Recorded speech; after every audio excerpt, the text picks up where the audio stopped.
2570ನೇ ವರ್ಷದ ಪವಿತ್ರ ವೈಶಾಖ ಬುದ್ಧ ಜಯಂತಿ ಅಂಗವಾಗಿ ವಿಶ್ವಶಾಂತಿ ಮಹಾಬೋಧಿ ಬುದ್ಧ ವಿಹಾರ ಟ್ರಸ್ಟ್ ವತಿಯಿಂದ ಎಂಸಿ ಹಳ್ಳಿ ವೇಣೂರವರ ನೇತೃತ್ವದಲ್ಲಿ ಸರ್ಜಾಪುರ ಅಂಬೇಡ್ಕರ್ ಆಟದ ಮೈದಾನದಿಂದ ತ್ಯಾವಕನಹಳ್ಳಿಯ ದಮ್ಮಗಿರಿ ಅಶೋಕನಗರದವರೆಗೂ ಬೈಕ್ ಜಾಥಾವನ್ನು ಹಮ್ಮಿಕೊಳ್ಳಲಾಗಿತ್ತು. ಇನ್ನು ಇದೇ ಸಂದರ್ಭದಲ್ಲಿ ಡಾಕ್ಟರ್ ಬಿಆರ್ ಅಂಬೇಡ್ಕರ್ ಪುತ್ಥಳಿಗೆ ಪುಷ್ಪ ನಮನವನ್ನು ಸಲ್ಲಿಸಲಾಯಿತು. ಹಾಗೆಯೇ ಸರ್ಜಾಪುರ ಗ್ರಾಮದ ಪ್ರಮುಖ ರಸ್ತೆಗಳಲ್ಲಿ ಬೈಕ್ ಜಾಥಾವನ್ನು ಸಂಚರಿಸಿ ನಂತರ ಬುದ್ಧನ ತತ್ವಗಳನ್ನು ಸಾರ್ವಜನಿಕರಿಗೆ ತಿಳಿ ಹೇಳಿದ್ರು.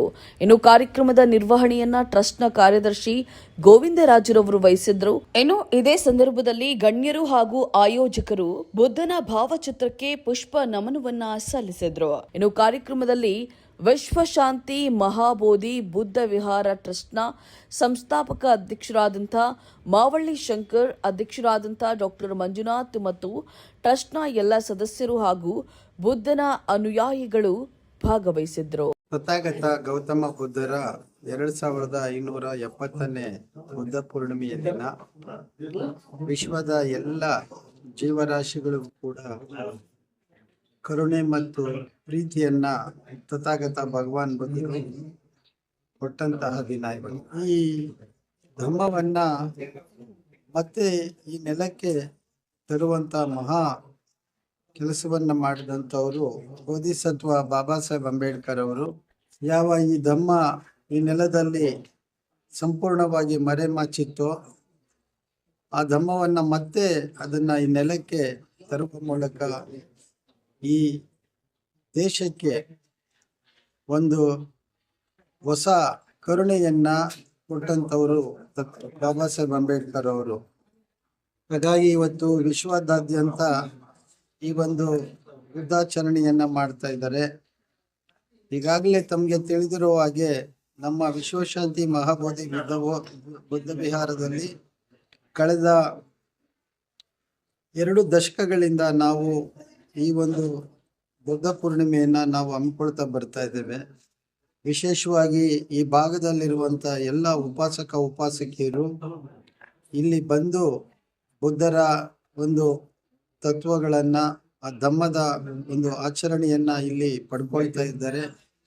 ವಿಶೇಷವಾಗಿ ಈ ದಿನ ಬುದ್ಧ ಪೂರ್ಣಿಮೆಯ ಕಾರಣಕ್ಕೆ ನಾವು ಈ ಒಂದು ಬುದ್ಧ ಜನ್ಮದ ಒಂದು ಪೂರ್ಣಿಮೆಯನ್ನ ಹೊಂದ್ಕೊಂಡಿದ್ದೀವಿ. ಈ ದಿನ, ಈ ಪವಿತ್ರವಾದ ದಿನ ಎಲ್ಲರಿಗೂ ಸುಖ ಮತ್ತು ಶಾಂತಿ ಲಭಿಸ್ಲಿ ಅಂತ ಹೇಳಿ ನಾನು ಆಶಿಸ್ತೇನೆ. ಹಾಗೇನೆ ತಾವೆಲ್ಲರೂ ಕೂಡ ಇವತ್ತಿನ ಈ ಪವಿತ್ರವಾದ ಕಾರ್ಯಕ್ರಮಕ್ಕೆ ಬಂದಿದ್ದಕ್ಕೆ ತಮಗೂ ಕೂಡ ನಾನು ಶುಭಾಶಯಗಳನ್ನ ಸಲ್ಲಿಸ್ತೇನೆ. 2ನೇ ತಾರೀಕು ಬಹಳ ಪವಿತ್ರವಾಗಿರ್ತಕ್ಕಂಥ ದಿನ. ಏನಪ್ಪ ಪವಿತ್ರವಾಗಿರ್ತಕ್ಕಂಥ ದಿನ ಅಂದ್ರೆ ಜಗತ್ತಿನಲ್ಲಿ ಬೆಳಕು ಹುಟ್ಟಿರ್ತಕ್ಕಂಥ ದಿನ. ಆ ಬೆಳಕು ಹುಟ್ಟಿರ್ತಕ್ಕಂಥ ದಿನವನ್ನ ಏನು ಭಗವಾನ್ ಬುದ್ಧರ ವೈಶಾಖ ಬುದ್ಧ ಹುಣ್ಣಿಮೆ 2570ನೇ ಜನ್ಮದಿನವನ್ನ ಇವತ್ತು ವಿಶ್ವಶಾಂತಿ ಮಹಾಬೋಧಿ ಬುದ್ಧ ವಿಹಾರದಲ್ಲಿ ಆಚರಣೆಯನ್ನು ಮಾಡ್ತಾ ಇದ್ದೇವೆ. ಈ ಒಂದು ಕಾರ್ಯಕ್ರಮದಲ್ಲಿ ಸಾಕಷ್ಟು ನಮ್ಮ ಉಪಾಸಕಿಯರು ಬಂದಿದ್ದಾರೆ. ಅವರ ಅಭಿಪ್ರಾಯಗಳ ಅನಿಸಿಕೆಗಳನ್ನು ತಿಳಿಸ್ಕೊಟ್ಟಿದ್ದಾರೆ. ಪ್ರತಿ ವರ್ಷವೂ ವಿಶ್ವಶಾಂತಿ ಮಹಾಬೋಧಿ ಬುದ್ಧ ವಿಹಾರದಲ್ಲಿ ನಾವು ಕಾರ್ಯಕ್ರಮವನ್ನು ಮಾಡ್ತಾ ಬರ್ತಾ ಇದ್ದೀವಿ. ಇವತ್ತು 1 ವರ್ಷ ಅಲ್ಲ, ಕಳೆದ 2004ರಿಂದ ಈ ಧಮ್ಮ ಯಾತ್ರೆಯನ್ನ, ಧಮ್ಮದ ಹೋರಾಟವನ್ನ ನಾವು ಮುಂದುವರಿಸ್ತಾ ಇದ್ದೇವೆ. ಬಾಬಾ ಸಾಹೇಬ್ ಅಂಬೇಡ್ಕರ್ ಅವರ ಕಣ್ಣಿಂದ ಕನಸಿನ ಕಡೆ ನಾವೆಲ್ಲರೂ ಕೂಡ ಹೆಜ್ಜೆ ಇಡ್ತಾ ಇದ್ದೇವೆ. ಇವತ್ತು ಪವಿತ್ರವಾದಂಥ ದಿನದಂದು ನಾವೆಲ್ಲರೂ ಸಹ ಈ ಒಂದು ಅತ್ಯಂತ ಪ್ರೀತಿಯಿಂದ ಸಂತೋಷದಿಂದ ನಾವು ಬುದ್ಧ ಹುಣ್ಣಿಮೆಯನ್ನ ಆಚರಣೆಯನ್ನ ಮಾಡ್ತಾ ಇದ್ದೇವೆ.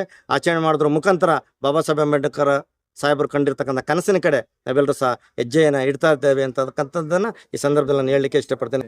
ಇಲ್ಲಿ ಈ ಬಾರಿ ವಿಶೇಷತೆ ಏನೂ ಇಲ್ಲ. ಈಗಾಗಲೇ ನಾವು ಏನು ಒಂದು ವಿಹಾರದ ಕಾಮಗಾರಿ ನಡೀತಾ ಇದೆ. ಕಾಮಗಾರಿ ಆದ ನಂತರ ಇವತ್ತು ವಿಹಾರದ ಇನ್ನೂ ಕೆಲವು ಆಲ್ಟ್ರೇಷನ್ ಮಾಡ್ತಾ ಇದೀವಿ. ಇನ್ನೂ ಸಾಂಚಿ ಸ್ತೂಪವನ್ನು ನಿರ್ಮಾಣ ಮಾಡ್ತಾ ಇದೀವಿ. ಬಾಬಾ ಸಾಹೇಬ್ ಅಂಬೇಡ್ಕರ್ ಧರ್ಮಾಂತರ ಕಾರ್ಯಕ್ರಮಕ್ಕೆ ಹೋಗುವಂಥ ದೃಶ್ಯ ಏನು ಒಂದು ನಾಗಪುರದಲ್ಲಿ ಹೋಗ್ತಾರಲ್ಲ, ಆ ಒಂದು ದೃಶ್ಯದ ಚಿತ್ರವನ್ನು ಕೂಡ ನಾವು ಇದು ಮಾಡ್ತಾ ಇದೀವಿ. ಇನ್ನು ಮುಂದಿನ ಇದೆಲ್ಲ ಆದಮೇಲೆ ನಂತರ ಒಂದು ಬಹಳ ವಿಶಿಷ್ಟವಾಗಿ ಅದ್ದೂರಿಯಾಗಿ ಕಾರ್ಯಕ್ರಮ ಆಚರಣೆ ಮಾಡ್ತಕ್ಕಂಥ ಆಲೋಚನೆಯನ್ನು ಮಾಡಿ ಇವತ್ತು ಒಂದು ಸರಳವಾಗಿ ಆಚರಣೆಯನ್ನು ಮಾಡ್ತಾ ಇದ್ವಿ. ಪ್ರತಿ ವರ್ಷವೂ ಕೂಡ ಇಲ್ಲಿ ಆಚರಣೆ ಮಾಡಬೇಕು. ಈ ವರ್ಷವೂ ಸಹ ಆಚರಣೆಯನ್ನು ಮಾಡ್ತೇವೆ. ಈಗಾಗಲೇ ಸರ್ಕಾರದಿಂದ ನಮಗೆ 50 ಲಕ್ಷ ರು ಹಣ ಬಿಡುಗಡೆ ಆಗಿದೆ. ಇವತ್ತು ಕಾಮಗಾರಿ ನಡೀತಾ ಇದೆ. ಇನ್ನೂ ಬಾಕಿ ಹಣ ಬಿಡುಗಡೆ ಆಗಬೇಕಾಗಿತ್ತು. ಇವತ್ತು ಅದನ್ನು ಈ ನಂತರ ಪ್ರಾರಂಭ ಮಾಡ್ತಾ ಇದ್ದೀವಿ. ಜೈ ಭೀಮ್. ಸರ್, ಇಂದು ವೈಶಾಖ ಬುದ್ಧ ಪೂರ್ಣಿಮೆ ಅಂದ್ರೆ ಈ ಜಗತ್ತಿಗೆ ಅಸತ್ಯಗಳನ್ನ ತಿರಸ್ಕರಿಸಿ ಸತ್ಯ ಮಾರ್ಗವನ್ನ ಬೋಧಿಸಿರ್ತಕ್ಕಂಥ ಭಗವಾನ್ ಬುದ್ಧ ಹುಟ್ಟಿದ ದಿನ.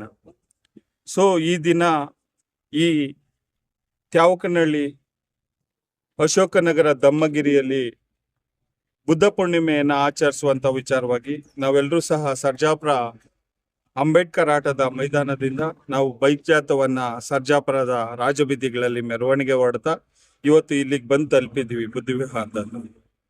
ಸೊ ಇದರ ಜೊತೆಗೆ ನಾವು ಇವತ್ತೇನು ಬೌದ್ಧ ಈ ಭಾರತ ದೇಶದಲ್ಲಿ, ಅಖಂಡ ಭಾರತ ದೇಶದಲ್ಲಿ 84,000 ಬುದ್ಧ ವಿಹಾರಗಳು ಮತ್ತೆ ಬುದ್ಧ ಸ್ತೂಪಗಳು ಇದ್ದಂಥದ್ದು, ಅಶೋಕ ಸ್ತಂಭ ಸ್ತೂಪಗಳು ಇದ್ದಂತ ಒಂದು ದೇಶ ನಮ್ದು. ಆದ್ರೆ ಇವತ್ತು ಆ ಒಂದು ಸ್ತೂಪಗಳು ಮತ್ತೆ ಆ ಬುದ್ಧ ವಿಹಾರಗಳು ಇವತ್ತು ನಮ್ಗೆ ಕಣ್ಮರೆಯಾಗಿದೆ. ಆ ಬುದ್ಧ ವಿಹಾರಗಳು ಇದ್ರೂ ಸಹ ಅದನ್ನ ತಿರುಚಿ ನಮ್ಗೆ ಇವತ್ತು ಈ ಮನುವಾದಿಗಳು ಗುಡಿ ಗೋಪುರಗಳನ್ನಾಗಿಸ್ಕೊಂಡು ಮೌಢ್ಯತೆಗಳನ್ನ ಬಿತ್ತುವ ದೇವರು ದಿಂಡ್ರಗಳನ್ನ ಸೃಷ್ಟಿ ಮಾಡ್ಕೊಂಡು ಇವತ್ತು ಅದರ ಒಂದು ವಿಚಾರದ ಅಡಿಯಲ್ಲಿ ಇವತ್ತು ದುಡಿಯುವ ಜನರ ಶ್ರಮವನ್ನ, ಏನು ದೇವರು ದಿಂಡ್ರು ಶಾಸ್ತ್ರ ಪುರಾಣ ಮೌಢ್ಯತೆಗಳನ್ನ ಬಿತ್ತಿ ಆ ದುಡಿಯುವ ಜನರ ಶ್ರಮವನ್ನ ಇವತ್ತು ಕೂತಂತ ಜಾಗದಲ್ಲಿ ದೋಚುವಂತ ಕೆಲಸವನ್ನ ಇವತ್ತು ಮನುವಾದಿಗಳು ಮಾಡ್ತಿದ್ದಾರೆ. ಸೊ ಆ ಒಂದು ಹಿನ್ನೆಲೆಯಲ್ಲಿ ಈ ಭಾರತ ದೇಶ ಮೂಲ ಬೌದ್ಧ ಧಮ್ಮ ರಾಷ್ಟ್ರವಾಗಿರೋದ್ರಿಂದ ಅಶೋಕ ಕಾಲಘಟ್ಟದಲ್ಲಿ ಏನು ಪಾಕಿಸ್ತಾನ, ಕಜಕಿಸ್ತಾನ, ಆಫ್ಘಾನಿಸ್ತಾನ, ಬಾಂಗ್ಲಾದೇಶ ಮತ್ತೆ ಚೀನಾ ಮತ್ತೆ ನಮ್ಮ ಶ್ರೀಲಂಕಾ ಮತ್ತೆ ಇನ್ನು ಭಾರತ ದೇಶಾದ್ಯಂತ ಸುತ್ತಮುತ್ತಲಿನ ನೆರೆ ಹೊರೆಯ ದೇಶಗಳು ಏನು ಇವತ್ತಿದ್ದಾವೆ, ಇವೆಲ್ಲವೂ ಸಹ ಅಖಂಡ ಭಾರತದ ಬೌದ್ಧ ರಾಷ್ಟ್ರಕ್ಕೆ ಒಳಪಟ್ಟಂತ ದೇಶಗಳಾಗಿದ್ವು. ಆದ್ರೆ ಇವತ್ತು ಪ್ರತ್ಯೇಕ ದೇಶಗಳಾಗಿದ್ದಾವೆ. ಅದರಲ್ಲಿ ಹಲವಾರು ಬೌದ್ಧ ರಾಷ್ಟ್ರಗಳ ಅಂತೇಳಿ ಘೋಷಣೆ ಮಾಡ್ಕೊಂಡಿದ್ದೇವೆ. ಆದ್ರೆ ಈ ಭಾರತದಲ್ಲಿ ಹುಟ್ಟಿದಂತ ಬೌದ್ಧ ಧರ್ಮ ಇವತ್ತು ಈ ಭಾರತದಲ್ಲಿ ಇರ್ಲಿಲ್ಲ. ಆದ್ರೆ ಸಾಮ್ರಾಟ್ ಅಶೋಕ ಬುದ್ಧನ ಕಾಲಘಟ್ಟದ ನಂತರ ಸಾಮ್ರಾಟ್ ಅಶೋಕ ಬೌದ್ಧ ಧರ್ಮವನ್ನ ಕಳಿಂಗ ಯುದ್ಧದ ನಂತರ ಈ ದೇಶದಲ್ಲಿ ಮತ್ತೆ ಅದನ್ನ ಪುನರ್ಸ್ಥಾಪನೆ ಮಾಡಿ ಈ ದೇಶವನ್ನ ಬೌದ್ಧ ರಾಷ್ಟ್ರವಾಗಿಸಿದ್ರು. ತದನಂತರ ಏನು ಮನುವಾದಿ ಪುಷ್ಪ ಬ್ರಾಹ್ಮಣರಾದಂಥ ಪುಷ್ಪಶೃಂಗ ಮಿತ್ರ ನಮ್ಮ ಬೌದ್ಧ ರಾಜರಾದಂಥ ಚಂದ್ರಗುಪ್ತ ಬೃಹದತ್ತ ಮೌರ್ಯನನ್ನ ಕೊಂದು ನಾನೇ ರಾಜನಂತೇಳಿ ಘೋಷಣೆ ಮಾಡಿಕೊಂಡು ಮನುಸ್ಮೃತಿಯನ್ನ ಜಾರಿ ಮಾಡಿ ಆ ಮನುಸ್ಮೃತಿಯ ಶಾಸನಗಳಡಿ ವೃತ್ತಿ ಆಧಾರಗಳ ಮೇಲೆ ಜಾತಿಗಳನ್ನಾಗಿಸಿ ಸಾವಿರಾರು ವರ್ಷಗಳಿಂದ ಪ್ರಾಣಿ ಪಶುಗಳಿಗಿಂತ ಕೀಳಾಗಿಸಿ ಪಂಚಮರು ಶೂದ್ರರು ಅಂತೇಳಿ ನಮ್ಮನ್ನ ವಿಂಗಡಣೆ ಮಾಡಿ ಶತಮಾನಗಳಿಂದ ಶೋಷಣೆಗೆ ಒಳಪಡಿಸಿ ಅಸಮಾನತೆಯ ನೆರಳಲ್ಲಿ ನರಳುವ ಬದುಕಿಗೆ ದುಡಿರ್ತಕ್ಕಂಥ ವ್ಯವಸ್ಥೆಯಿಂದ ನಾವು ಹೊರಬರ್ಬೇಕಂದ್ರೆ ಡಾಕ್ಟರ್ ಬಾಬಾ ಸಾಹೇಬ್ ಅಂಬೇಡ್ಕರ್ ಅವರ ತೋರಿಸಿರ್ತಕ್ಕಂಥ ಮಾರ್ಗ ನಾವು ಬೌದ್ಧ ಮಾರ್ಗದಲ್ಲಿ ನಡಿಬೇಕು, ಬುದ್ಧರ ಅನುಯಾಯಿಗಳಾಗಬೇಕು. ಈ ಭಾರತ ದೇಶವನ್ನು ಸಮಾನತೆಯ ಭಾರತವನ್ನಾಗಿ ಬೌದ್ಧ ಭಾರತವನ್ನಾಗಿ ಕಟ್ಟುವ ಕೆಲಸಕ್ಕೆ ನಾವೆಲ್ಲರೂ ಸಹ ಮುನ್ನುಡಿಯನ್ನು ಬರೆಯುವಂಥ ಕೆಲಸಕ್ಕೆ ಇವತ್ತು ಬೈಕ್ ಜಾಥವನ್ನ ಮಾಡಿಕೊಂಡು ಸರ್ಜಾಪುರದ ರಾಜಬೀದಿಗಳಲ್ಲಿ ಬೌದ್ಧ ಧಮ್ಮ ಘೋಷಣೆಗಳನ್ನು ಕೂಗುದ್ರ ಮೂಲಕ ನಾವು ಇವತ್ತು ಈ ಒಂದು ಜಾಗಕ್ಕೆ ಬಂದು ತಲುಪಿದ್ದೇವೆ. ಸೊ ಈ ಒಂದು ವಿಚಾರವನ್ನ ಈ ಸಮಾಜ ಜನರಿಗೆ ನಾವು ಮೂಲ ಈ ಭಾರತದ ನೆಲದವರು ಎಲ್ಲರೂ ಸಹ ಬೌದ್ಧರು ಇವತ್ತು ಜಾತಿಗಳಾಗಿ ಒಡೆದೋಗಿದ್ದೇವೆ.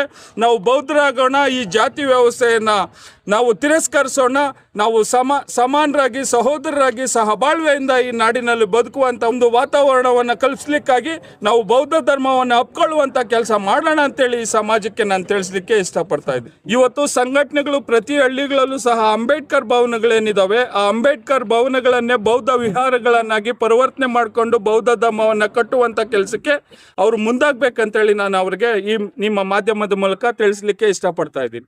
ಜೈ ಭೀಮ್. ಇವತ್ತಿನ ಏನು ವಿಶ್ವದ ಕ್ರೂರ ಸಂದರ್ಭಗಳಲ್ಲಿ ಭಗವಾನ್ ಬುದ್ಧರು ನಮಗೆ ಬಹಳ ಆದರ್ಶವಾಗಿ ನಿಂತ್ಕೊಂತಾರೆ. ಯಾಕಂದ್ರೆ ಇಡೀ ವಿಶ್ವದಲ್ಲಿ ಯುದ್ಧ ಮತ್ತು ಈ ದೇಶದಲ್ಲಿ ಸುಳ್ಳಿನ ರಾಜಕಾರಣ ನಡೆಯುವಂಥ ಸಂದರ್ಭಗಳಲ್ಲಿ ಭಗವಾನ್ ಬುದ್ಧರ ಪಂಚಶೀಲಗಳನ್ನು ನಾವು ಅಳವಡಿಸ್ಕೊಳ್ಳುವಂಥದ್ದು, ಅಷ್ಟಮಾರ್ಗಗಳನ್ನು ನಾವು ಅಳವಡಿಸ್ಕೊಳ್ಳುವಂಥದ್ದು, ಸತ್ಯದ ದಾರಿನಲ್ಲಿ ನಡೆಯುವಂಥದ್ದು ಬಹಳ ಮುಖ್ಯ ಆಗುತ್ತೆ. ಸುಳ್ಳಿನ ಏನು ವಿಶ್ವವಿದ್ಯಾನಿಲಯಗಳನ್ನು ಕಟ್ಟುವಂಥ ಇವತ್ತಿನ ದೇಶದಲ್ಲಿ ಬುದ್ಧ ವಿಶ್ವ ಶಾಂತಿಯನ್ನು ಸಾರುವಂಥ ಭಗವಾನ್ ಬುದ್ಧರ ಇವತ್ತಿನ ಸಂದರ್ಭದಲ್ಲಿ ನಮಗೆ ಬಹಳ ಸೂಕ್ತ.